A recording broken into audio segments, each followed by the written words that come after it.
ദൈവത്തിൻ്റെ നാമത്തിന് മഹത്വം ഉണ്ടാകട്ടെ.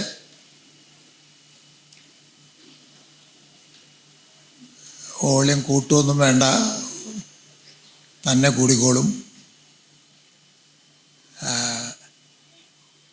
എല്ലാവർക്കും സ്നേഹവന്ദനങ്ങൾ. ഒരു പ്രാവശ്യം കൂടെ ഞങ്ങൾക്ക് ഇവിടെ വന്ന് കൂട്ടായ്മ ആചരിക്കുവാനും വചന ശുശ്രൂഷ ചെയ്യുവാനും ഇടയായതിൽ സന്തോഷമുണ്ട്. ദൈവത്തെ മഹത്വപ്പെടുത്തുന്നു. ക്രിസ്തുവിലൂടെ ഉള്ള ജീവിത രൂപാന്തരം, അതിൽ വചനത്തിൻ്റെ പങ്ക് ഇതാണ് ഞാൻ സംസാരിക്കേണ്ട വിഷയം എന്ന് ചില മാസങ്ങൾക്ക് മുമ്പാണ് പറഞ്ഞതെന്ന് തോന്നുന്നു. അന്ന് മുതലേ പ്രാർത്ഥനയോടുകൂടെ ചിന്തിക്കുന്ന വിഷയമാണ്. അങ്ങനെ ദൈവം എനിക്ക് തന്ന ആലോചനകൾ പങ്കിടാം എന്നാണ് വിചാരിക്കുന്നത്. ഞാൻ ആലോചിച്ചിട്ട് പുതുതായിട്ടൊന്നും എനിക്ക് കിട്ടിയില്ല. പക്ഷെ ഞാൻ ആശ്വസിക്കുന്നത് പുതുതായിട്ടുള്ള എന്തെങ്കിലും ആശയങ്ങളല്ല, പഴയ കാര്യങ്ങൾ തന്നെ ഒന്ന് ഉറപ്പിക്കുക എന്നുള്ളതാണ് പ്രധാനം. ദൈവവചനം പഴയതാണല്ലോ, എങ്കിലും അത് പുതിയതെന്ന പോലെ പ്രവർത്തിക്കുന്നുണ്ട് എന്ന് അനുഭവിക്കുന്നവരാണ് നമ്മൾ. ഈ ജീവിത രൂപാന്തരം എന്ന് പറയുന്നത്, അല്ലെങ്കിൽ ക്രിസ്താനുരൂപം, ക്രിസ്തുവിനെ പോലെ ആകുക എന്നുള്ളത് ഈ രക്ഷ എന്ന് പറയുന്ന വിഷയത്തിലെ കേന്ദ്രസ്ഥാനത്തുള്ള ഒരു കാര്യമാണെന്ന്, ആണോയെന്ന് ചോദിച്ചാൽ ആണെന്ന് പറയും. പക്ഷെ ആണെന്നുള്ള ബോധം വിശ്വാസികളായ നമുക്ക് എത്രത്തോളം എപ്പോഴൊക്കെ ഉണ്ട് എന്നുള്ളതിൽ എനിക്ക് സംശയമുണ്ട്. നമ്മളെക്കുറിച്ച് മാത്രമല്ല അതുള്ളത്. ഇപ്പോൾ ഒരു സ്കൂളിൽ ചേർക്കാൻ നമ്മൾ കുട്ടിയെ കൊണ്ടുപോകുമ്പോൾ ആ കുട്ടിയുടെ താല്പര്യം എന്തായിരിക്കും? പോകാൻ, എങ്ങനെയെങ്കിലും പോകണ്ടെന്ന് ആഗ്രഹിക്കുന്ന ചില കുട്ടികളുണ്ട്. സാധാരണ മറ്റു കുട്ടികൾക്ക് പുതിയ ഡ്രസ്സ് കിട്ടി, പുസ്തകം കിട്ടി, പുതിയ ചിലപ്പോൾ വണ്ടിയായിരിക്കും, അല്ലെങ്കിൽ അപ്പനും അമ്മയും കൂടെ വരുന്നു, അവൻ്റെ കൂട്ടുകാരുണ്ട്, ആദ്യമല്ല കുറച്ച് പതുക്കെ. ഇതൊക്കെയാണ് അവൻ്റെ മനസ്സിലുള്ളത്. മിക്കവാറും ഈ കുട്ടി മാതാപിതാക്കന്മാർ ചിന്തിക്കുന്നതിൽ നിന്ന് വളരെ വ്യത്യസ്തമായിട്ടാണ് ചിന്തിക്കുന്നത്. ഈ കുട്ടി പഠിച്ച് വലുതായി തനിക്കുള്ള കഴിവുകളൊക്കെ നന്നായി വികസിച്ച് ഒരു ഉത്തമ പൗരനായി തീരണം എന്നുള്ള ആഗ്രഹം ആർക്കുണ്ട്? മാതാപിതാക്കന്മാർക്കുണ്ട്. പക്ഷെ കുട്ടിക്ക് മിക്കവാറും കാണില്ല. അതുപോലെ തന്നെ ഈ വിവാഹത്തിനുള്ള കൗൺസിലിംഗ് ഒക്കെ എടുക്കുമ്പോൾ തോന്നിയിട്ടുണ്ട്, ശരിയായ ഉദ്ദേശത്തോടുകൂടെ, ബൈബിൾ പറഞ്ഞ ഉദ്ദേശത്തോടുകൂടെ കല്യാണം കഴിക്കുന്നവർ വളരെ വിരളമാണ് എന്നാണ് തോന്നിയിട്ടുള്ളത്. കല്യാണം കഴിക്കുമ്പോൾ എന്താണ്? ഒരു സ്ത്രീയുമായി ജീവിതം പങ്കിടണം, ഒരു പുരുഷൻ എന്നെ കൂട്ടായിട്ട് വേണം, അത് കാണാൻ കൊണ്ടാവുന്ന ആളായിരിക്കണം, അങ്ങനെ ചില കണ്ടാലൊന്നും ഇഷ്ടപ്പെടുന്ന രീതിയിലുള്ള ഒരാളായിരിക്കണം എന്നൊക്കെ അല്ലേ. ഞാൻ രക്ഷിക്കപ്പെട്ട് കുറച്ച് വർഷങ്ങൾ കഴിഞ്ഞാണ് കല്യാണം കഴിച്ചത്. എങ്കിലും ഞാൻ എൻ്റെ ഭാര്യയെ കല്യാണം കഴിച്ചതിൻ്റെ, വിവാഹം ചെയ്തതിൻ്റെ ഒരു കാരണം അവളെ കണ്ടിട്ട് എനിക്ക് ഇഷ്ടമായി എന്നുള്ളതാണ്. ഞാൻ ഇന്ന് പ്രസംഗിക്കുന്ന പ്രസംഗങ്ങളെല്ലാം അന്ന് ഞാൻ പ്രാവർത്തികമാക്കിയിരുന്നില്ല വിവാഹത്തെക്കുറിച്ച്. അത് രക്ഷയെ സംബന്ധിച്ചും ഇതൊരു വാസ്തവമാണെന്ന് തോന്നുന്നു. C.S. ലൂയിസ് എന്ന് കേട്ടിട്ടുണ്ടാവും. വലിയ പണ്ഡിതനായിരുന്നു, പ്രയോജനകരമായ പുസ്തകങ്ങൾ എഴുതിയിട്ടുള്ളതെല്ലാം നല്ലതുമല്ല. എങ്കിലും അദ്ദേഹം ഒരു മഹാനായ ദേവദാസൻ എന്ന് പറയാൻ ഞാൻ ആഗ്രഹിക്കുകയാണ്. അദ്ദേഹം തൻ്റെ ആത്മകഥ, എങ്ങനെ രക്ഷയിലേക്ക് വന്നു എന്നുള്ള കാര്യങ്ങളൊക്കെ എഴുതിയ പുസ്തകം, അതിൻ്റെ ഹെഡിങ് എൻ്റെ ഓർമ്മ ശരിയാണെങ്കിൽ സർപ്രൈസ്ഡ് ബൈ ജോയ് എന്നാണ്. എന്ന് പറഞ്ഞാൽ നമ്മൾ സർപ്രൈസ്ഡ് ആകുന്നത് എപ്പോഴാണ്? പ്രതീക്ഷിക്കാത്ത, ഉദ്ദേശിക്കാത്ത, ലക്ഷ്യമിടാത്ത കാര്യം പെട്ടെന്ന് സംഭവിക്കുമ്പോഴല്ലേ. അപ്പം അദ്ദേഹത്തിന് തൻ്റെ ജീവിതത്തെക്കുറിച്ച് പറയുന്നത് അതാണ്, സർപ്രൈസ്ഡ് ബൈ ജോയ്. അതുകൊണ്ട് നമ്മളുടെയൊക്കെ ജീവിതത്തിൽ നാം രക്ഷിക്കപ്പെട്ട സമയത്ത് ശരിയായ ഉദ്ദേശങ്ങളോടുകൂടെ ബൈബിൾ അനുസരിച്ച് ഉത്തമമായ ലക്ഷ്യത്തോടുകൂടെ അല്ല രക്ഷയിലേക്ക് വന്നത് എന്ന് വന്നാലും, അങ്ങനെ വരണമെന്നല്ല, ഈ സുവിശേഷം പറയുന്നവർ അങ്ങനെയാണ് ശ്രമിക്കുന്നത്. പക്ഷേ അങ്ങനെ വന്നാലും നമ്മുടെ രക്ഷ തന്നെയാണ്. കർത്താവിനോടുള്ള ബന്ധം ശരിയായ ബന്ധം തന്നെയാണ്. പക്ഷേ അവിടെ നിന്ന് നമ്മൾ മാറേണ്ടതായിട്ട് വരും.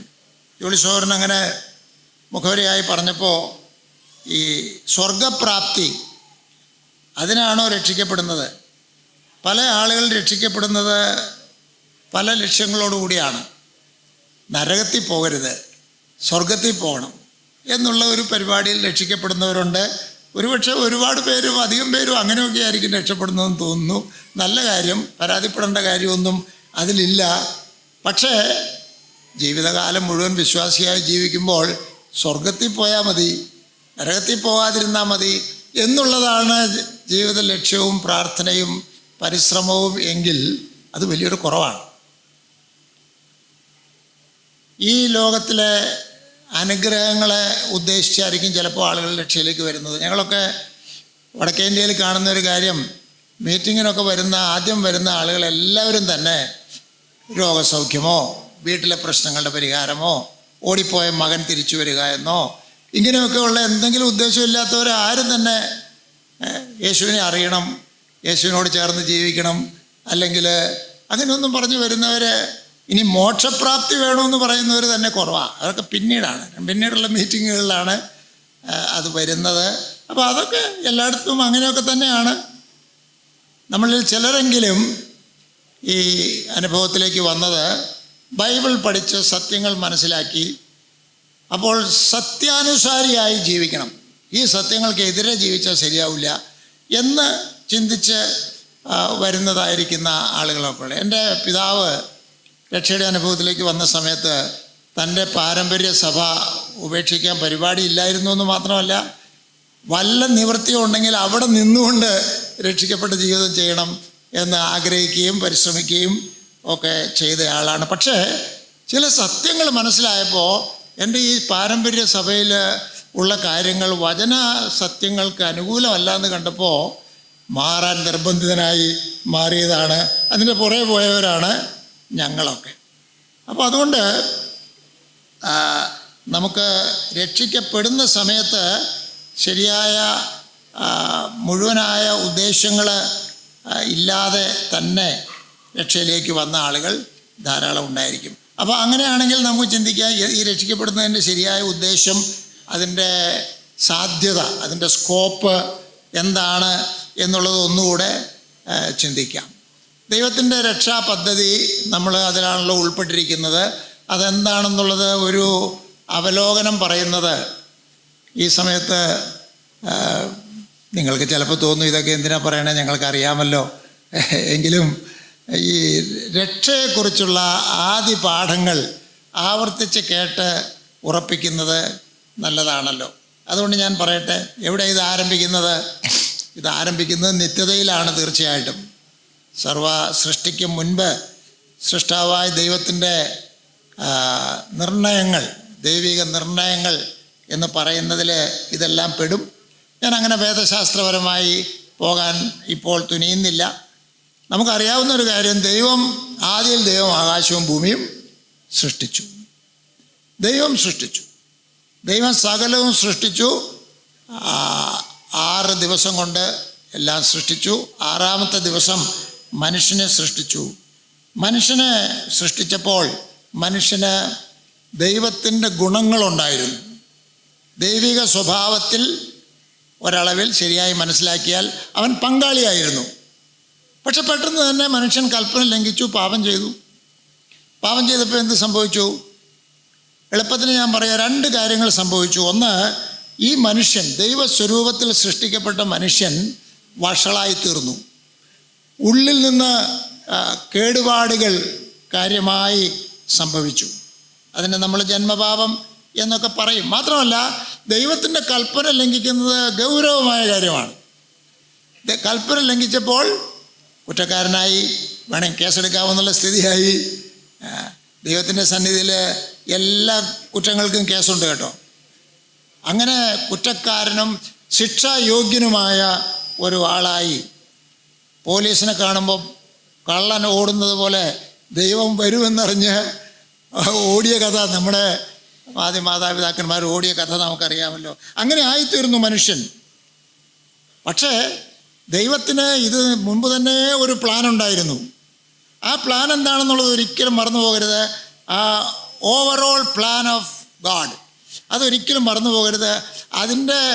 അതിൻ്റെ ഉള്ളിൽ ഫിറ്റ് ചെയ്യാവുന്ന ചില കാര്യങ്ങളാണ് നമ്മളീ പറയുന്ന വിഷയങ്ങളെല്ലാം. അത് അവിടെ തന്നെ ഫിറ്റ് ചെയ്യണം. എന്താണ് ആ ഓവറോൾ പ്ലാൻ എന്ന് പറയുന്നത്? ഇങ്ങനെ മനുഷ്യൻ പാപം ചെയ്യും, പാപം ചെയ്താലും ആ പ്രശ്നം പരിഹരിച്ച് തൻ്റെ ഒറിജിനൽ പ്ലാനിലേക്ക് കാര്യങ്ങൾ കൊണ്ടുവരണം എന്നുള്ളതായിരിക്കുന്ന ഒരു നിർബന്ധം ദൈവത്തിനുണ്ടായിരുന്നു, ഒരു പ്ലാൻ ഉണ്ടായിരുന്നു. ആ പ്ലാൻ അനുസരിച്ചാണ് ഈ രക്ഷ എന്ന് പറയുന്നത്. നമ്മൾ മനസ്സിലാക്കുമ്പോൾ ഈ പ്ലാൻ എന്ന് പറയുന്നത് ഒരു നവീകരണത്തിൻ്റെ പ്ലാനാണ്. എല്ലാം പുതിയതാക്കുക, പാപം മൂലം നഷ്ടപ്പെട്ട എല്ലാം ശരിയാക്കി ഒരു പുതിയ സൃഷ്ടി ഉണ്ടാവുക എന്നുള്ളതായിരുന്നു ദൈവത്തിൻ്റെ പ്ലാന്. അതുകൊണ്ട് യെശയ്യാപ്രവചനത്തിൽ 65-66 അധ്യായങ്ങളിൽ, അതുപോലെ പുതിയ നിയമത്തിൽ വെളിപ്പാട് പുസ്തകത്തിൽ, പത്രോസിൻ്റെ ലേഖനത്തിൽ ഒക്കെ നമ്മൾ വായിക്കുന്നത് നമ്മുടെ പ്രത്യാശ എന്താണ്? നീതി വസിക്കുന്ന പുതിയ ആകാശവും പുതിയ ഭൂമിയും. ആകാശവും ഭൂമിയിലാണ് ഇപ്പോഴും വസിക്കുന്നത്, പക്ഷെ അത് നീതി വസിക്കുന്ന പുതിയതാകണം. ആ നവീകരണത്തിൻ്റെ പ്ലാന് ദൈവത്തിന് നിത്യതയിലുണ്ടായിരുന്നു. ആ പ്ലാനിൽ നമ്മൾ ഫിറ്റ് ചെയ്തിരിക്കുകയാണ് എന്നുള്ളത് നമ്മൾ മറന്നു പോകുവാൻ പാടില്ലാത്ത കാര്യമാണ്. ദൈവത്തിനിപ്പോൾ പുതിയ ആകാശവും പുതിയ ഭൂമിയും ഉണ്ടാക്കണമെങ്കിൽ എന്തോ ചെയ്യണം? ഈ പഴയ ആകാശവും ഭൂമിയും എങ്ങനെയാണ് ഉണ്ടാക്കിയത്? ഉണ്ടാകട്ടെ എന്ന് പറഞ്ഞു, ഉണ്ടായി അല്ലേ? അതിന് ബുദ്ധിമുട്ടുന്നതായിട്ടൊന്നും വന്നില്ല. പക്ഷേ മനുഷ്യനെ സൃഷ്ടിച്ചപ്പോൾ ദൈവത്തിന് ബുദ്ധിമുട്ടിയെന്ന് ഞാൻ പറയുകയില്ല, എങ്കിലും ഉണ്ടാകട്ടെ എന്ന് പറയുകയല്ല.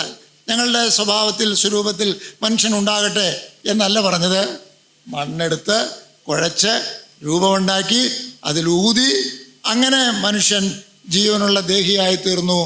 ദൈവത്തിൻ്റെ സ്വരൂപം വഹിക്കുന്ന, ഒരു തരത്തിൽ പറഞ്ഞാൽ ഈ ദൈവത്തിൻ്റെ ഒരു വിഗ്രഹം, ദൈവത്തിൻ്റെ ബിംബങ്ങളായി മനുഷ്യരെ ഉണ്ടാക്കി എന്ന് പറയാം. അതാണ് ദൈവം ചെയ്തത്. ഈ പുതിയ ആകാശവും പുതിയ ഭൂമിയും ദൈവം തീർച്ചയായിട്ടും ഉണ്ടാക്കിക്കൊണ്ടിരിക്കുകയാണ്.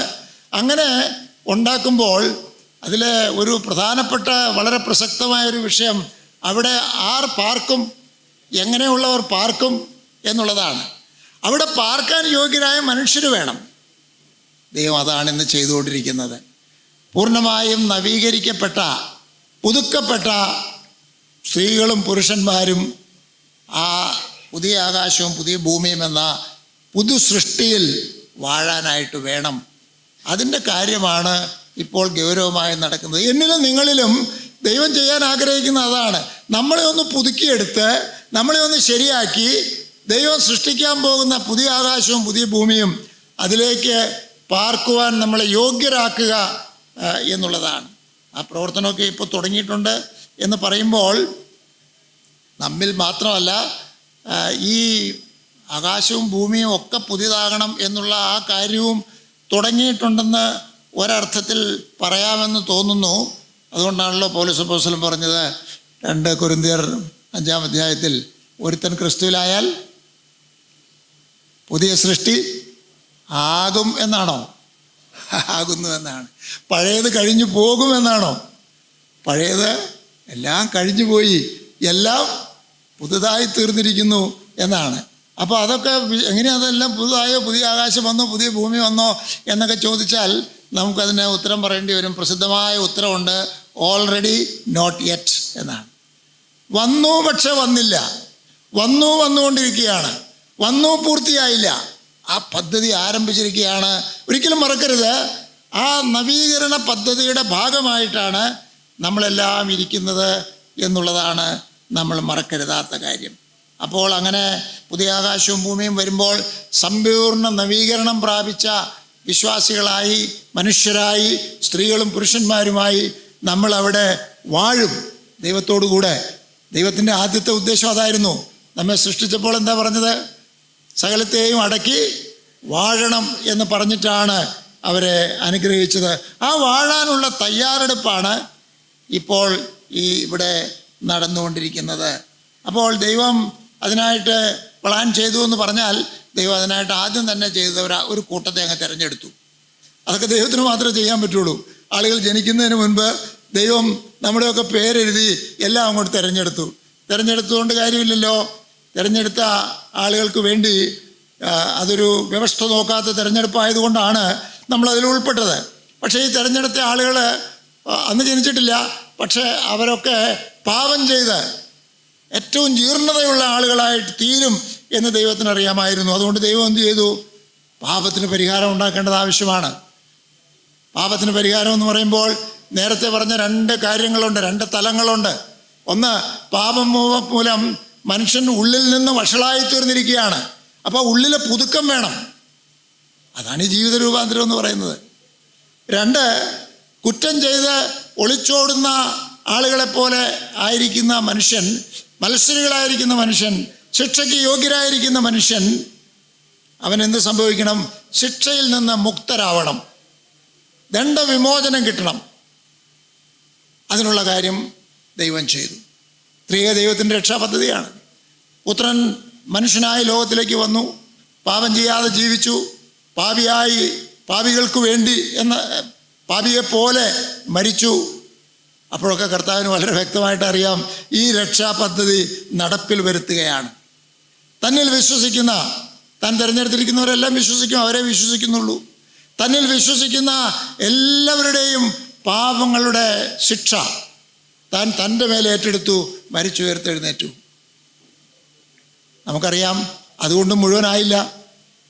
പാപം ചെയ്യുന്ന ആളുടെ പാപങ്ങൾ ക്ഷമിച്ച് ജയിലിൽ നിന്ന് കള്ളനെ വിടുന്ന പോലെ വിട്ടാൽ പിന്നെ അവൻ എന്തു ചെയ്യും?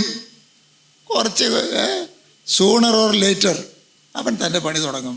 നമ്മളും അതൊക്കെ തുടങ്ങിയേനെ. പക്ഷെ അതുകൊണ്ട് ദൈവം എന്ത് ചെയ്തു?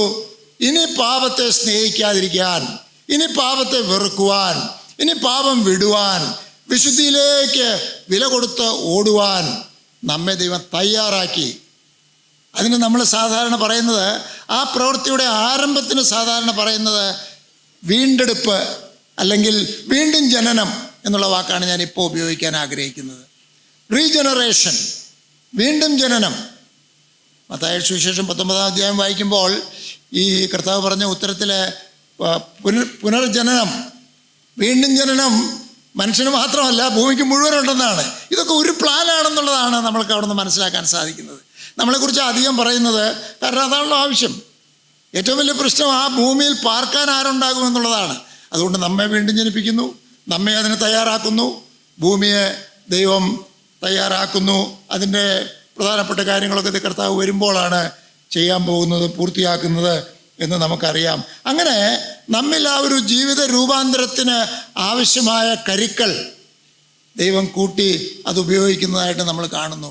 വീണ്ടും ജനനം, റീജനറേഷനെ കുറിച്ച് വേദശാസ്ത്രത്തിൽ പറയുന്നത് എന്താണതെന്ന് ചോദിച്ചാൽ, ഒരു പാപിയായ മനുഷ്യനിൽ ദൈവത്തിൻ്റെ ആത്മാവ് മുൻപും പിൻപും ഉള്ളിലും പ്രവർത്തിച്ച് പുതുജീവൻ്റെ ഒരു വിത്ത്, പുതുജീവന് ഒരു പ്രിൻസിപ്പിൾ എന്നതുപോലെ അവൻ്റെ ഉള്ളിൽ വെക്കുന്നു എന്നാണ്. ചിലപ്പോൾ ഇയാൾ അറിയില്ല കേട്ടോ. അതുകൊണ്ടാണ് ചില ആളുകൾക്കൊക്കെ നമ്മൾ പോയി ദൈവവചനമൊക്കെ പറഞ്ഞ് രക്ഷയുടെ ഉറപ്പുണ്ടാക്കി കൊടുക്കേണ്ടി വരും. ചിലപ്പോൾ രക്ഷിക്കപ്പെട്ട ആളായിരിക്കും, അയാൾക്കും അറിയില്ല, നമുക്കും അറിയില്ല. സംസാരിച്ച് വരുമ്പോൾ അങ്ങനെ ചെയ്യേണ്ടതായി വരുന്നതാണ്. അങ്ങനെ വീണ്ടും ജനനം അവിടെ നടക്കുന്നു. വീണ്ടും ജനനത്തിൽ എന്താ സംഭവിക്കുന്നത്? ജീവിത രൂപാന്തരത്തിൻ്റെ ഏറ്റവും പ്രധാനപ്പെട്ട, അതിപ്രധാനമായ ആരംഭമാണ് അവിടെ നടക്കുന്നത്. വീണ്ടും ജനനം കഴിഞ്ഞാലോ? വീണ്ടും ജനനത്തിൻ്റെ സമയത്ത് കഴിഞ്ഞതായിട്ട് ചിന്തിക്കേണ്ട ആവശ്യമില്ല. ഈ വീണ്ടും ജനിച്ച ആളുടെ ജീവിത രൂപാന്തരമൊക്കെ അതിൽ നമുക്ക് വേണമെങ്കിൽ ഉൾപ്പെടുത്താം. പഠനത്തിൻ്റെ സൗകര്യത്തിന് വേണ്ടി ഇതൊക്കെ വേദശാസ്ത്രികൾ തിരിച്ച് പഠിക്കുന്നുണ്ടെന്നേ ഉള്ളൂ. ഇവിടെ ദൈവം നിക്ഷേപിച്ചിരിക്കുന്ന ആ പുതുജീവൻ്റെ വിത്ത് അവിടെ നിന്ന് പിന്നെ വളരുകയാണ്. നമ്മളൊന്ന് വളരാൻ അനുവദിച്ചാൽ മതി. ജീവിത രൂപാന്തരം വേണ്ട രീതിയിൽ ഇല്ലാത്തത് അത് വളരാനായിട്ടുള്ള വെള്ളവും വളവും സാഹചര്യങ്ങളും ഒക്കെ നമ്മൾ ചെയ്യാത്തതാണ്. എല്ലാ ക്രമീകരണങ്ങളും ദൈവത്തിൻ്റെ വചനപ്രകാരം ദൈവം തന്നെ ചെയ്തിട്ടുണ്ട്.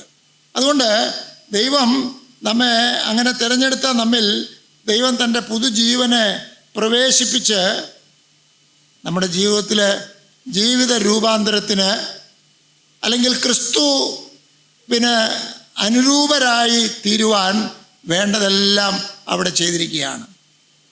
അത് നമുക്ക് വളരെ ആശ്വാസം പകരേണ്ടതായിരിക്കുന്ന കാര്യമാണ്. ജീവിത രൂപാന്തരം എന്ന ആസ്പെക്റ്റ്, ഈ രക്ഷയുടെ ആ തലം മറ്റേ തലത്തെപ്പോലെ തന്നെ പ്രധാനപ്പെട്ടതാണ് എന്ന് ഞാൻ ഒന്ന് പറയാനും കൂടി ആഗ്രഹിക്കുകയാണ്. അതായത്, എനിക്ക് വേണ്ടി എൻ്റെ കർത്താവ് മരിച്ചു, എൻ്റെ പാപത്തിൻ്റെ ശിക്ഷയിൽ നിന്ന് എനിക്ക് വിടുതൽ കിട്ടി, ഇനി നരകത്തിൽ പോവുകയില്ല എന്നൊക്കെ ചിന്തിക്കുന്ന അതൊക്കെയാണ് നമ്മൾ അധികം ചിന്തിക്കുന്നത്, അല്ലേ?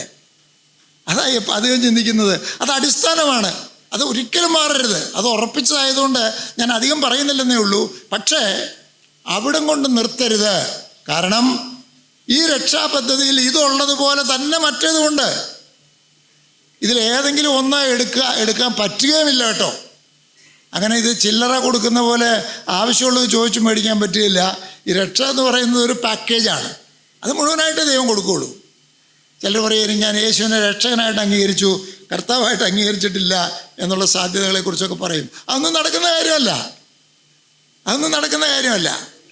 രക്ഷകനായിട്ട് അംഗീകരിക്കണം, കർത്താവായിട്ട് അംഗീകരിക്കണം. കർത്താവിന് മാത്രമേ നമ്മെ രക്ഷിക്കാൻ സാധിക്കുകയുള്ളൂ എന്നും നാം മനസ്സിലാക്കേണ്ടത് ആവശ്യമാണ്. അപ്പോൾ നമുക്കിപ്പോൾ ചിന്തിക്കാനുള്ളത്, ഈ വീണ്ടും ജനിച്ച അനുഭവത്തിൽ, ജീവിത രൂപാന്തരത്തിൽ, നമ്മൾ സാധാരണ വിശുദ്ധീകരണം എന്നൊക്കെ പറയുന്ന പ്രക്രിയയിൽ, കർത്താവിനെ പോലെ ആകുന്ന ആ പ്രക്രിയയിൽ നമ്മൾ മുമ്പോട്ട് വളരുന്ന, അതാണ് സാമാന്യ ക്രിസ്തീയ ജീവിതം. അങ്ങനെ വളരുന്ന ആ കാര്യത്തിൽ ദൈവവചനത്തിന് എന്താണ് പ്രാധാന്യം എന്നുള്ളൊരു വിഷയമുണ്ട്. നമ്മൾ പഠിക്കുമ്പോൾ ഒരു മനുഷ്യൻ്റെ വീണ്ടും ജനനത്തോടും ഒരു വ്യക്തിയുടെ വിശുദ്ധീകരണത്തോടും ജീവിത രൂപാന്തരത്തോടുമൊക്കെ ഏറ്റവും ബന്ധപ്പെട്ടിരിക്കുന്ന കാര്യമാണ് ദൈവത്തിൻ്റെ വചനം എന്നുള്ളത്. വേദശാസ്ത്രികളുടെ ഭാഷയിൽ പറയുമ്പോൾ ദൈവം വീണ്ടും ജനനത്തിനായിട്ട് അതിൻ്റെ ഉപയോഗിക്കുന്നത് എന്തിനെയൊക്കെയാണ്? Agents of regeneration. പ്രധാനമായും പറയുന്നത് the word of God and the holy spirit. ഞാനീ പറഞ്ഞ കാര്യങ്ങൾ തന്നെയാണ് പറയുന്നത്. ദൈവത്തിൻ്റെ വചനമില്ലാതെ ആരും രക്ഷിക്കപ്പെടുന്നില്ല. നമുക്കറിയാമല്ലോ ഉദാഹരണങ്ങൾ, എത്രയോ ഉദാഹരണങ്ങളുണ്ട്. പത്രോസിൻ്റെ 1-ാം ലേഖനം 1-ാം അധ്യായത്തിൻ്റെ 23-ാം വാക്യത്തിൽ, കെടാത്ത ബീജത്താൽ ദൈവത്തിൻ്റെ വചനത്താൽ തന്നെ നിങ്ങൾ വീണ്ടും ജനിച്ചിരിക്കുന്നു എന്നാണ് പറയുന്നത്. റോമർ 10:17 വിശ്വാസം വചന കേൾവിയാൽ വരുന്നു. വിശ്വാസത്താലാണ് രക്ഷ എന്നറിയാമല്ലോ. ആ വിശ്വാസം വരുന്നത് വചന കേൾവിയാലാണ് എന്ന് പറയുന്നു. യോഹന്നാൻ 17-ാം അധ്യായത്തിൽ ജീവിത വിശുദ്ധിയെക്കുറിച്ച് കർത്താവ് പറഞ്ഞപ്പോൾ, കർത്താവ് തൻ്റെ ജനത്തിൻ്റെ വിശുദ്ധിക്കായി പറഞ്ഞത്, സത്യം നിങ്ങളെ വിശുദ്ധീകരിക്കും, ആ സത്യമോ ദൈവത്തിൻ്റെ വചനം തന്നെ. ഒരുപാട് വാക്യങ്ങൾ അങ്ങനെ ഉണ്ട്.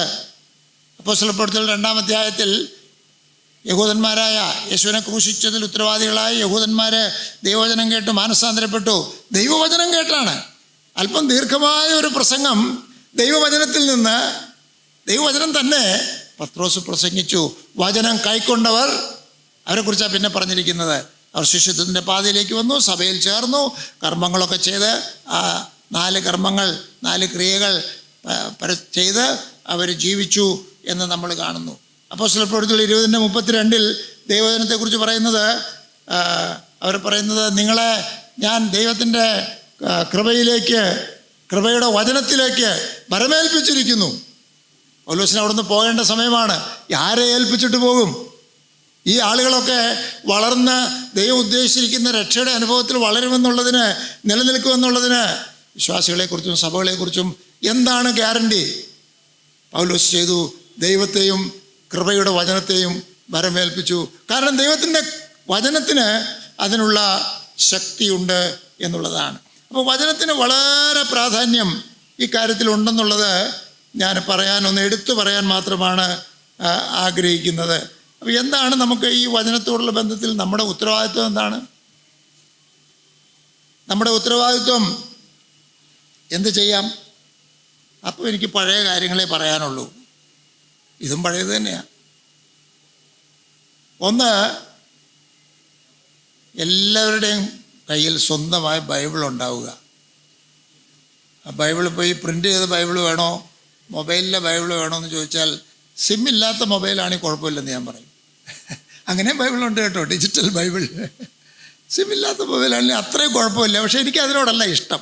എനിക്കിഷ്ടം ഇങ്ങനെ ഒരു എഴുതിയ അതിന് ശീലിച്ചതുകൊണ്ടായിരിക്കും. പിന്നെ അതിന് വേറെയും ഗുണങ്ങളുണ്ട്. ബൈബിൾ വേണം. നിങ്ങൾ സ്നേഹിക്കുന്ന ഒരു ബൈബിൾ, നിങ്ങളുടെ സ്വന്തം ബൈബിൾ എന്ന് പറയുന്ന, എപ്പോഴും കൊണ്ടു നടക്കുന്ന, എവിടെ പോയാലും കൊണ്ടു നടക്കുന്ന ഒരു ബൈബിൾ വേണം. ഉണ്ടായിട്ട് കാര്യമില്ല, അത് വായിക്കണം. 4 അധ്യായം ഒരു ദിവസം വായിച്ചാൽ മാത്രമേ ഒരു കൊല്ലം കൊണ്ട് ആവറേജ് ഇത് വായിച്ച് തീരുള്ളൂ. ഒരു കൊല്ലം കൊണ്ട് ഒരു പ്രാവശ്യം. അതുകൊണ്ട് 4 കുറവ് ആരും വായിക്കണ്ട. സമയമില്ലെങ്കിൽ ഒന്ന് ഓടിച്ചു വായിച്ചോ. അതിൽ 4 പുസ്തകങ്ങളൊക്കെ ആണെങ്കിലും ഒരെണ്ണം കുറച്ച് ശ്രദ്ധിച്ചും കുറച്ച് ഓടിച്ചും ഒക്കെ വായിച്ചോ. ഏതായാലും മിനിമമാണ് ഞാൻ പറയുന്നത്. എല്ലാവർക്കും അല്ല, ഇത് സഭ എൽഡേഴ്സിന് വേണ്ടിയൊന്നുമല്ല. എൽഡേഴ്സൊക്കെ ആയിട്ടുള്ള ഒരു വചനം പ്രസംഗിക്കുന്നവർ, ശുശ്രൂഷിക്കുന്നവർ ഇതിനേക്കാൾ ഒരുപാട് വായിക്കണം. Read the word of God. Read ചെയ്യുമ്പോൾ എന്താ ചെയ്യുന്നത്? വായിക്കുമ്പോൾ ദൈവവചനം നമ്മുടെ ഉള്ളിൽ നമ്മൾ നിക്ഷേപിക്കുകയാണ്, ഹൃദയത്തിൽ നിക്ഷേപിക്കുക. ദാവീദിൻ്റെ സങ്കീർത്തനക്കാരൻ്റെ ഭാഷ പറയുമ്പോൾ ഹൃദയത്തിൽ നിക്ഷേപിക്കുക എന്നാണ്. 2, വായിച്ചാൽ മാത്രം പോരാ, പഠിക്കണം. പഠിക്കാൻ എന്ത് ചെയ്യാം? നമ്മുടെ വീടുകളൊക്കെ വചനത്തിൻ്റെ പഠന കേന്ദ്രങ്ങളായിട്ട് ആദ്യം മാറണം. അത് മാറിയിട്ടില്ലെന്ന് എനിക്കറിയാം. വീട്ടിലൊക്കെ ബൈബിൾ വായന ഉണ്ടെങ്കിൽ നല്ലത്. പിന്നെ വീട്ടിൽ ആരെങ്കിലും 1 നാളോ 2 നാളോ ചിലപ്പോൾ പഠിക്കുന്നുണ്ടായിരിക്കും. എല്ലാവരും പഠിക്കുന്ന രീതിയിലേക്ക് വരണം. അതിന് സമയം കണ്ടെത്തണം. ഞാൻ ഡീറ്റെയിൽസ് ഒന്നും പറയുന്നില്ല. അതിന് സമയം കണ്ടെത്തണം. കുട്ടികൾ മാത്രമല്ല, ഭാര്യ ഭർത്താക്കന്മാർ അന്യോന്യവും ഒക്കെ പഠിക്കുകയും പഠിപ്പിക്കുകയും ചെയ്യുന്ന ഒരു സ്ഥിതി നമുക്ക് വേണം. 3, ദൈവത്തിൻ്റെ വചനം ഇതുമായിട്ട് ബന്ധപ്പെട്ടതാണ്. മെമ്മറൈസ് ചെയ്യണം, മനഃപ്പാഠമാക്കണം. മനഃപ്പാഠമാക്കുന്ന പരിപാടിയൊക്കെ ഇപ്പോൾ പല സ്ഥലങ്ങളിലും വേണ്ട പോലെ നടക്കുന്നില്ല. ഇന്നലെ സോറും പ്രസംഗിച്ച് ഞാൻ കേട്ടു. പഴയ കാലത്തെ അങ്ങനെ പുകഴ്ത്തി പറയുന്നത് അതൊന്ന് കുറയ്ക്കുന്നത് അത് തൽക്കാലം ഒരു പരിഹാരമായിട്ടാണോ എന്നറിയില്ല. എന്തും ആകട്ടെ, അങ്ങനെയൊന്നും പറയാൻ ഞാൻ ആഗ്രഹിക്കുന്നില്ല. അപ്പോസ്തലന്മാരുടെ കാലം പോലും അത്യുത്തമമായ കാര്യങ്ങളല്ലല്ലോ മാത്രമല്ലല്ലോ നടന്നത്. പക്ഷേ ഒരു കാലത്ത് തീർച്ചയായിട്ടും ഞങ്ങളൊക്കെ ഇത് തുടങ്ങിയ കാലത്ത് ദൈവവചനം പഠിക്കുക, കാണാതെ പഠിക്കുക എന്നുള്ളതിന് വളരെ പ്രാധാന്യം ഉണ്ടായിരുന്നു. സ്നാനപ്പെടുന്നതിന് മുമ്പ് ചില വാക്യങ്ങൾ കാണാതെ പഠിച്ചിരിക്കണമെന്ന് പറഞ്ഞതിനെ പരീക്ഷത്വമൊന്നും ആരും വിളിക്കുകയില്ലെന്ന് ഞാൻ വിചാരിക്കുന്നു. പരീക്ഷ മനോഭാവത്തോടുകൂടിയും ചെയ്യാമെന്ന് ഞാൻ സമ്മതിക്കുന്നു. പക്ഷേ അതൊക്കെ എങ്ങനെയെങ്കിലും നടപ്പിൽ വരുത്തണമെന്ന് വിശ്വസിക്കുന്ന ആളാണ് ഞാൻ. ദിവസവും ആഴ്ചയിലൊരു വാക്യം വീതം പഠിച്ച്, അങ്ങനെ എല്ലാ ആഴ്ചയിലും ഒന്നുകിൽ പുതിയ വാക്യം പഠിക്കുകയോ അല്ലെങ്കിൽ പഠിച്ച വാക്യങ്ങൾ ആവർത്തിച്ച് റിവ്യൂ ചെയ്യുകയോ ചെയ്യുന്ന ഒരു ശീലം എല്ലാ വീടുകളിലും വേണം സഹോദരന്മാരെ. എല്ലാ സഭകളിലും ആദ്യം വീട്ടിൽ വരട്ടെ, എന്നിട്ട് സഭയിൽ വരട്ടെ. സഭയിൽ ഈ സൺഡേ സ്കൂൾ എന്ന് പറഞ്ഞ് പിള്ളേരെ മാത്രം അത് പഠിപ്പിക്കുന്ന കാര്യം വേണ്ടത്ര ഗുണം ചെയ്യില്ല. മുതിർന്നവരോട് പഠിക്കാൻ പറഞ്ഞാൽ പോലും ഞായറാഴ്ച പറയണമെന്ന് പറഞ്ഞാൽ അവർ ശനിയാഴ്ച അത് പഠിക്കും. ചിലപ്പോൾ ഞായറാഴ്ച രാവിലെ പഠിക്കും. അതൊന്നും പോരാ. അതെങ്കിലും ഉള്ളത് നല്ലത്. ചില സ്ഥലത്തൊക്കെ ഇപ്പോൾ അങ്ങനെ നിന്ന സ്ഥലത്ത് തുടങ്ങുന്നത് ഞാൻ ചില സഭയിൽ പോയി കണ്ടപ്പോൾ സഹോദരന്മാരൊക്കെ കൂടിയിരുന്ന് പഠിച്ച വാക്യം പറയുന്നു. 1-2 പേര് പറയുന്നില്ല. പറഞ്ഞവർ പറഞ്ഞു അത് ഇന്നലെ പഠിച്ചതാന്ന് പറഞ്ഞു. അതല്ല, ദൈവത്തിൻ്റെ വചനം എന്നും നമ്മോട് കൂടെ ഇരുന്ന് അത് മനഃപ്പാഠമാക്കുക. അത് മനഃപ്പാഠമാക്കുക എന്നല്ല, സങ്കീർത്തനം 119-ൻ്റെ 9-ഉം 11-ഉം വാക്യങ്ങളിൽ നമ്മൾ വായിക്കുന്നത്, അതിനുപയോഗിച്ചിരിക്കുന്ന ശൈലി ഹൃദയത്തിൽ സംഗ്രഹിക്കുക എന്നാണ്. ഇംഗ്ലീഷിൽ സംഗ്രഹിക്കുക എന്നുള്ളതിന് ട്രഷർ ചെയ്യണം എന്നാണ്.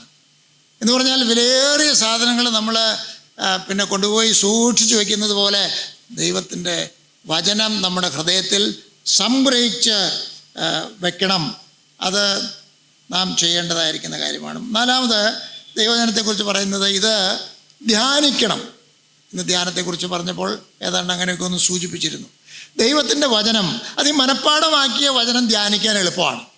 വായിച്ച വചനം, പഠിച്ച വചനം, മനഃപ്പാഠമാക്കിയ വചനം ധ്യാനിക്കാൻ എളുപ്പമാണ്. മനഃപ്പാഠത്തിന് വാക്യങ്ങൾ തിരഞ്ഞെടുക്കുന്ന സമയത്ത് അതിന് കൊടുക്കുന്ന ഒരു ഉപദേശം, ആ വാക്യം മാത്രം വായിക്കരുത്, ആ ഒരു പാരഗ്രാഫെങ്കിലും വായിക്കണമെന്നാണ്. കാരണം ആരോട് എപ്പോൾ പറഞ്ഞു എന്നറിയുമ്പോഴല്ലേ അർത്ഥം മനസ്സിലാകുള്ളൂ. അർത്ഥം മനസ്സിലാക്കാതെ തത്തമ്മ പൂച്ച എന്ന് പറയുന്നത് പോലെ അല്ല, അർത്ഥവും കോണ്ടെക്സ്റ്റും ഒക്കെ മനസ്സിലാക്കി പറയണം. അങ്ങനെ വായിച്ച് ധ്യാനിക്കണം. ധ്യാനിക്കണം എന്ന് പറഞ്ഞാൽ നമ്മുടെ മനസ്സിൽ എപ്പോഴും ഇങ്ങനെ അത് തിരിഞ്ഞുകൊണ്ടിരിക്കണം.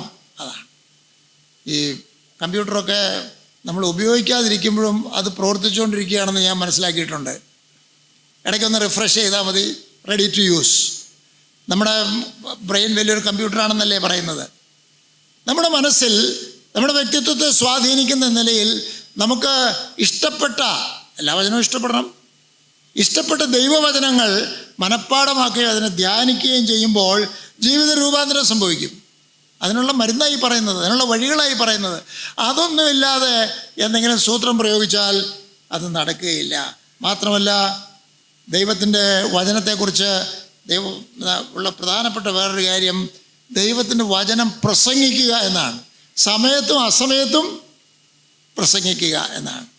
നമ്മൾ ഈ കല്യാണത്തിനൊക്കെ ഒരുപാട് സുവിശേഷം പ്രസംഗിക്കുമ്പോൾ കേൾക്കുന്ന ചില ആളുകൾക്ക് തോന്നാറുണ്ട് ഇത് അസമയത്തായി പോയല്ലോ അല്ലേ. അങ്ങനെ ആയാലും ഇങ്ങനൊരു വാക്യമുണ്ട്, സമയത്തും അസമയത്തും പ്രസംഗിക്കുക. പിന്നെ അവിടെ പ്രസംഗിക്കുക എന്നുള്ളത് ഉദ്ഘോഷണം ചെയ്യുക എന്നുള്ള കെറുസോ എന്നുള്ള വാക്കൊക്കെയാണ്. അപ്പോൾ അതുകൊണ്ട് പള്ളിയിലാണോ ചന്തയിലാണോ എന്നുള്ളതൊക്കെ നമുക്ക് ആലോചിക്കണം. എനിക്കത് വിഷയമല്ല. ഇപ്പോൾ സമയത്തും അസമയത്തും ദൈവത്തിൻ്റെ വചനം പ്രസംഗിക്കും. ഞാൻ പിന്നെയും പറയട്ടെ, ഈ പ്രസംഗവും വീട്ടിലാണ്. വീട്ടിലെ അപ്പന്മാരില്ലാത്തിടത്ത് അമ്മമാർ അല്ലെങ്കിൽ മുതിർന്ന മക്കൾ വീട്ടിൽ പ്രസംഗിക്കണം. ഈ നമ്മുടെ പ്രശ്നം എന്ന് പറയുന്നത് സഭായോഗത്തിൽ ഞായറാഴ്ച മാത്രമായി പ്രസംഗം, അതൊന്നും നീട്ടി പ്രസംഗിക്കരുതെന്നുള്ളതാണ് ഇപ്പോൾ ഏറ്റവും വലിയ പ്രധാനപ്പെട്ട കാര്യം. കുറച്ച് പ്രസംഗിക്കണം, അതൊക്കെ നല്ലതാണ്, ഇഫക്റ്റീവ് ആകാൻ നല്ലതാണ്. പക്ഷെ അങ്ങനെയല്ല, വചനം ധാരാളമായി പ്രസംഗിക്കണം. അതിപ്പോൾ വലിയ പ്രസംഗ കലയൊന്നും ഇല്ലാത്തവരാണെങ്കിലും വചനം പ്രസംഗിക്കണം. അവർക്കുള്ള കഴിവ് ദൈവം ആത്മാവ് തരുന്ന വഴിവിനനുസരിച്ച് പ്രാർത്ഥനയോടുകൂടെ പ്രസംഗിക്കണം. പ്രസംഗിക്കപ്പെട്ട വചനം അനുസരിക്കണം. എൻ്റെ പ്രസംഗത്തിൻ്റെ പോയിൻറ്റ്സായി പറയുന്നത് read it, study it, memorise it, meditate on it, preach it and obey it. ദൈവവചനം അനുസരിക്കുവാൻ, കർത്താവ് എന്തു പറഞ്ഞാലും അത് ചെയ്യുവാൻ നാം പ്രതിജ്ഞാബദ്ധരാണ്. അതുകൊണ്ട് നമ്മൾ അതനുസരിക്കാതെ ദൈവവചനം ആരെങ്കിലും പറഞ്ഞു, നമ്മൾ വായിച്ചു, നമുക്ക് മനസ്സിലായി, എന്നിട്ട് അതിനൊരു ചെറുതോ വലുതോ ആയ അനുസരണക്കേട് കാണിക്കുന്നുണ്ടെങ്കിൽ വാക്ക് ലംഘിക്കുന്നവരാണ്. വാക്ക് ലംഘിക്കുന്ന മാന്യതയില്ലാത്ത മനുഷ്യരാണ് നമ്മൾ. കർത്താവിന് മുൻപിൽ നമ്മൾ വാക്ക് കൊടുത്തതാണ്. അപ്പം പിന്നെ ആ വാക്ക് പിൻവലിക്കാൻ പറ്റുമോ? പിൻവലിക്കുന്നതിന് തുല്യമായി ജീവിക്കുന്ന ജീവിതങ്ങൾക്ക് അയ്യോ കഷ്ടം. വേറൊരു കാര്യമുണ്ട് കേട്ടോ, നമ്മൾ കർത്താവിന് വാക്ക് കൊടുക്കുമ്പോൾ കർത്താവ് നമുക്കൊരു വാക്ക് തന്നിട്ടുണ്ട്. കർത്താവിൻ്റെ വാക്ക് നമുക്ക് അനുകൂലമായിരിക്കുന്നതുകൊണ്ടാണ് നമ്മളിങ്ങനെ നിലനിൽക്കുന്നതും രക്ഷയുടെ ഭദ്രതയെക്കുറിച്ചുള്ള ഒരു ഉറപ്പ് നമുക്ക് ഉണ്ടായും ഇരിക്കുന്നത്. ദൈവത്തിൻ്റെ വചനം അനുസരിക്കുമ്പോൾ യഥാർത്ഥത്തിൽ നാം ദൈവവചനത്തെ മാനിക്കുകയാണ്. നമ്മുടെ ഇടയിൽ ഒരുപാട് തകർപ്പൻ പ്രസംഗങ്ങൾ നടന്നിട്ട് അതിനനുസരിച്ചൊന്നും വീട്ടിൽ ചെല്ലുമ്പോൾ അല്ലെങ്കിൽ സഭയിൽ ചെല്ലുമ്പോൾ അതനുസരിച്ചൊന്നും അല്ല എന്നുള്ള സംസാരങ്ങളൊക്കെ കേൾക്കുന്നുണ്ടല്ലോ. അത് നമ്മളെല്ലാവരും വിചാരിച്ചാൽ അതിന് മാറ്റം വരുത്താൻ സാധിക്കും. അതിന് സാഹചര്യങ്ങളൊക്കെ ഉള്ളപ്പോഴാണ്, വെറുതെ അല്ലെന്ന് എനിക്കറിയാം. എന്തെങ്കിലും സാഹചര്യങ്ങൾ ഉള്ളപ്പോഴാണെങ്കിലും നമ്മൾ വചനം തെറ്റിക്കുന്നവരായിട്ട് കാണുന്നുണ്ടെങ്കിൽ വചനത്തെ അനുസരിക്കണം, വചനത്തെ മാനിക്കണം. വചനത്തെ മാനിക്കുന്നത് വചനം അനുസരിക്കുന്നത് വഴിയാണ്. R.C. സ്പ്രൗൾ എന്ന് നിങ്ങൾ കേട്ട് കാണുമല്ലോ അല്ലേ? ചിലരെങ്കിലും കേട്ട് കാണും. കൊള്ളാവുന്ന ഒരു ദേവദാസനാണ്, മരിച്ചുപോയി. ശിശുസ്നാനകവാദിയൊക്കെയാണ്. തിയോളജി ഒന്നും നമുക്ക് മുഴുവൻ എടുക്കാൻ പറ്റിയില്ല, പക്ഷെ നല്ല പ്രസംഗങ്ങൾ ദൈവവചനത്തിൽ താൻ പറഞ്ഞിട്ടുണ്ട്. ഞാനൊരു കാര്യം ഓർക്കുന്നു, ഒരിക്കൽ കേട്ടപ്പോൾ ഒരു സഭയിലാണെന്ന് തോന്നുന്നു അദ്ദേഹം പ്രസംഗിക്കുന്നത്. അപ്പോൾ അദ്ദേഹം പറഞ്ഞു, നമുക്ക് അടുത്തതായി ദൈവവചനം വായിച്ച് കേൾക്കുവാൻ സഭയ്ക്ക് എഴുന്നേറ്റ് നിൽക്കാം. ദൈവവചനത്തോടുള്ള ബഹുമാനം. അപ്പം ഞാനൊരു പുതിയ കാര്യമാണ്, നമ്മളൊക്കെ പ്രാർത്ഥിക്കാൻ എഴുന്നേൽക്കും, ഇരുന്ന് ദൈവവചനം കേൾക്കുമല്ലേ. പക്ഷെ ബൈബിളിൽ നോക്കുമ്പോൾ നെഹമ്യാവിൻ്റെയൊക്കെ കാലത്ത്, എസ്രായുടെ കാലത്ത് അവരെഴുന്നേറ്റ് നിന്നു എന്ന് പറയുന്നുണ്ട്. അവരങ്ങനെ പ്രസംഗം, അതിന് വിശദീകരണമൊക്കെ കൊടുത്തപ്പോഴൊക്കെ അവർ നിന്നാണ് കേട്ടതെന്നാണ് ഞാൻ അതിനെക്കുറിച്ച് മനസ്സിലാക്കിയത്. ദൈവവചനത്തെ നിന്ന് ബഹുമാനിക്കണം. നിൽക്കാൻ തുടങ്ങിയാലും കുഴപ്പമൊന്നുമില്ല. ദൈവവചനം വായിക്കുമ്പോൾ ദൈവവചനത്തിൻ്റെ കേൾവിക്കായി എപ്പോഴെങ്കിലുമൊക്കെ ഒന്ന് നിൽക്കുന്നത് നല്ലതാണ് എന്നെനിക്കും തോന്നിയിട്ടുണ്ട്. പക്ഷേ സ്പ്രൗൾ എന്ത് പറഞ്ഞെന്ന് ചോദിച്ചാൽ, ഇത് വായിച്ചു കഴിഞ്ഞപ്പോൾ പറഞ്ഞു നമുക്ക് എല്ലാവർക്കും ഇരിക്കാം, നമുക്ക് പ്രാർത്ഥിക്കാം എന്ന് പറഞ്ഞു. അതിൻ്റെ ആവശ്യമില്ലായിരുന്നു എന്ന് എനിക്ക് തോന്നി. അദ്ദേഹത്തിന് വിമർശിക്കാൻ ഞാൻ ആരുമല്ല. പ്രാർത്ഥനയും കൂടെ കഴിഞ്ഞിട്ട് ഇരുന്നാൽ മതിയായിരുന്നു എന്ന് തോന്നി. ഞാൻ എന്താ പറയുന്നത്? Owner the word of God. ദൈവത്തിൻ്റെ വചനം നമ്മുടെ ജീവിതത്തിൽ, നമ്മുടെ പ്രവൃത്തികളിൽ, നമ്മുടെ സഭയിൽ കാണത്തക്ക വിധത്തിലും ഹൃദയത്തിലുമൊക്കെ ഏറ്റവും മാനിക്കപ്പെടുന്ന വചനമാകണം. അടുത്തത്, ദൈവത്തിൻ്റെ വചനത്തെ സൽപ്രവൃത്തികളാൽ അലങ്കരിക്കണം. അത് തീത്തോസിൻ്റെ ലേഖനത്തിൽ 3-ാം അധ്യായത്തിൽ നാം വായിക്കുന്നുണ്ട്. സൽപ്രവൃത്തികളാൽ പഥ്യോപദേശത്തെ അലങ്കരിക്കണം എന്ന് പറഞ്ഞാൽ, ഈ പഥ്യോപദേശത്തിൻ്റെ അലങ്കാരം, അതിൻ്റെ ഭംഗി, അതിൻ്റെ സൗന്ദര്യം നമുക്ക് എളുപ്പം കാണാൻ സാധിക്കുകയില്ല. പ്രത്യേകിച്ച് അവിശ്വാസികൾക്ക്. വിശ്വാസികളിൽ തന്നെ എല്ലാവർക്കും അത് കാണാൻ സാധിക്കുകയില്ല. അതുകൊണ്ട് ഈ ലോകത്തിലുള്ള ആളുകൾ ദൈവവചനത്തിൻ്റെ സൗന്ദര്യം കാണട്ടെ. എങ്ങനെ അത് കാണാം? നാം ദൈവത്തിൻ്റെ വചനപ്രകാരം ജീവിക്കുമ്പോൾ, പ്രവർത്തിക്കുമ്പോഴാണ്. ലോകത്തിൻ്റെ മുൻപിൽ നമുക്ക് ദൈവ വചനത്തെ, ഈ മാർഗത്തെ സുന്ദരമായി കാണിച്ചു കൊടുക്കേണ്ടതായിരിക്കുന്ന ഉത്തരവാദിത്വം ഉണ്ട്. ഞാൻ പറഞ്ഞ് അവസാനിപ്പിക്കട്ടെ. നമുക്ക് യഥാർത്ഥത്തിൽ ദൈവത്തിൻ്റെ സൃഷ്ടിയും ദൈവത്തിൻ്റെ തെരഞ്ഞെടുപ്പും ദൈവത്തിൻ്റെ രക്ഷാപദ്ധതിയും ഒക്കെ ചിന്തിക്കുമ്പോൾ ഒരു കാര്യമേ ചെയ്യാനുള്ളൂ, ഒറ്റ കാര്യമേ ചെയ്യാനുള്ളൂ. ബാക്കിയൊക്കെ അതിൻ്റെ ഒരുക്കങ്ങളാണ്. എന്താണ് ചെയ്യാനുള്ളത്? നമുക്ക് ദൈവസേവ ചെയ്ത് ദൈവത്തെ മഹത്വപ്പെടുത്തണം. ദൈവസേവ ചെയ്ത് ദൈവത്തെ മഹത്വപ്പെടുത്തണം. ഭാര്യ ഭർത്താക്കന്മാർ, കുടുംബങ്ങൾ, സഭകൾ, നമുക്കെല്ലാം ചെയ്യാനുള്ള ഒരൊറ്റ കാര്യമുള്ളൂ, ദൈവസേവ. ദൈവസേവ എന്ന് പറഞ്ഞാൽ എന്താ? ഗവൺമെൻറ് തിരുവനന്തപുരത്തിരുന്ന് ജനക്ഷേമത്തിനായി പദ്ധതികളിടുന്നു. അതൊക്കെ നടപ്പിൽ വരുത്തുന്ന ജോലി ആർക്ക് കൊടുക്കുന്നു? സർക്കാർ ജീവനക്കാരെന്ന് നമ്മൾ പറയും, ഗവൺമെൻറ് സർവൻസ്. ഗവൺമെൻറ്റിനെ സെർവ് ചെയ്യുക എന്ന് പറഞ്ഞാൽ ഗവൺമെൻറ്റിൻ്റെ പ്രോഗ്രാം നടപ്പിൽ വരുത്തുക. അതുകൊണ്ടുള്ള ഗുണം ആളുകൾക്ക് വന്നോളും, നല്ല പ്രോഗ്രാമാണെങ്കിൽ. ദൈവസേവ ചെയ്യുക. ദൈവത്തിൻ്റെ പ്രോഗ്രാം എന്താണ്? അങ്ങനെ ദൈവത്തെ മഹത്വപ്പെടുത്തുക. അത് നമുക്ക് എങ്ങനെ ചെയ്യാം? കർത്താവായ യേശുവിനെ കാണിച്ചു കൊടുക്കുക. നമ്മുടെ ജീവിത രൂപാന്തരത്തിൻ്റെ ലക്ഷ്യം ക്രിസ്തുവിനെ പോലെ ആയിത്തീരുക എന്നുള്ളതാണ്. ക്രിസ്തുവിനെ പോലുള്ള ആളുകൾ, ക്രിസ്തുവിനെ പോലുള്ള പെരുമാറ്റം, ക്രിസ്തുവിനെ പോലുള്ള ചിന്തകൾ, ക്രിസ്തുവിനെ പോലുള്ള സംസാരം, അങ്ങനെയുള്ള ആളുകളായിട്ട് നമ്മൾ തീരുമ്പോൾ നാം യഥാർത്ഥത്തിൽ ദൈവത്തെ കാണിച്ചു കൊടുക്കുകയാണ്, യേശുവിനെ കാണിച്ചു കൊടുക്കുകയാണ്. രക്ഷയ്ക്കുള്ള സുവിശേഷം കേൾക്കാൻ ലോകത്തെ തയ്യാറാക്കുകയാണ്. രൂപാന്തരപ്പെട്ട 10 പേര് ഒരു സമൂഹത്തിലുണ്ടെങ്കിൽ അവിടെ ഈ രൂപാന്തരത്തിൻ്റെ സന്ദേശം കൂടുതൽ പ്രസക്തമായി തീരും എന്ന് പറയേണ്ടതില്ലല്ലോ. ദൈവത്തിൻ്റെ സുവിശേഷം പറയുക. അപ്പോൾ പിന്നെ ഈ ജീവിത രൂപാന്തരം എവിടെയാണ് വരുന്നത്? ഈ ജീവിത രൂപാന്തരം എന്ന് പറയുന്നത് സുവിശേഷ വേല ചെയ്യുവാൻ, അല്ലെങ്കിൽ ദൈവസേവ ചെയ്യുവാൻ ആവശ്യമാണ്. വിശുദ്ധനായ ദൈവത്തിൻ്റെ വേല ചെയ്യുവാൻ, ദൈവത്തെ സേവിക്കുവാൻ വിശുദ്ധിയുള്ള ആളുകൾക്ക് മാത്രമേ സാധിക്കുകയുള്ളൂ.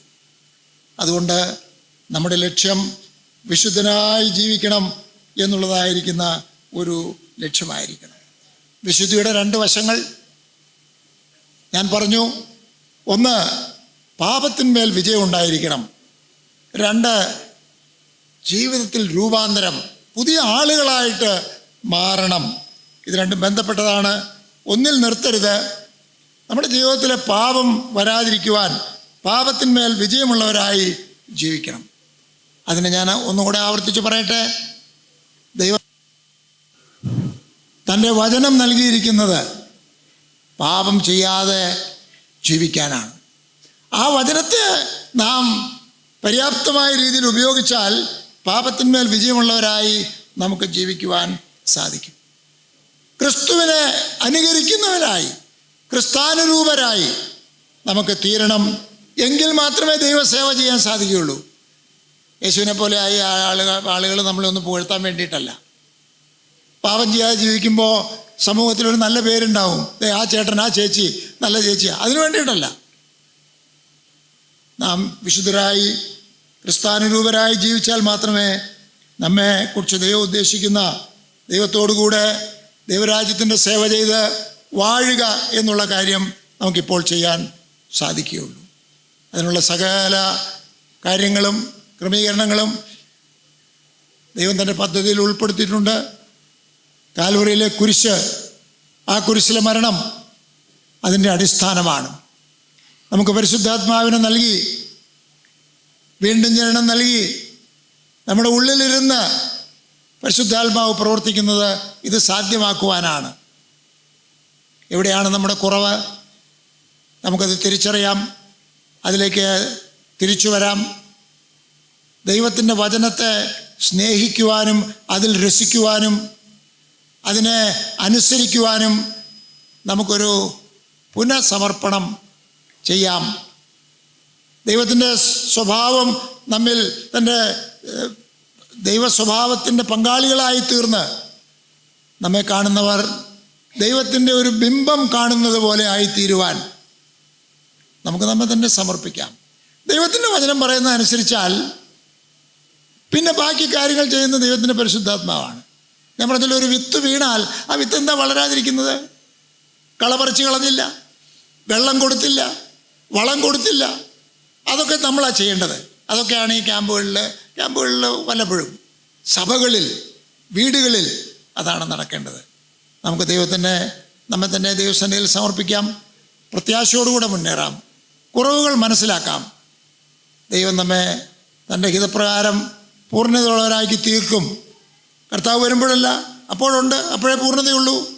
എന്നാൽ ഇപ്പോൾ തന്നെ ആ വഴിയിൽ നമുക്ക് ഓടാൻ സാധിക്കണം എന്ന് നമ്മെ തന്നെ ഓർപ്പിക്കാം. ദൈവം നമ്മെ ധാരാളമായി അനുഗ്രഹിക്കുമാറാകട്ടെ.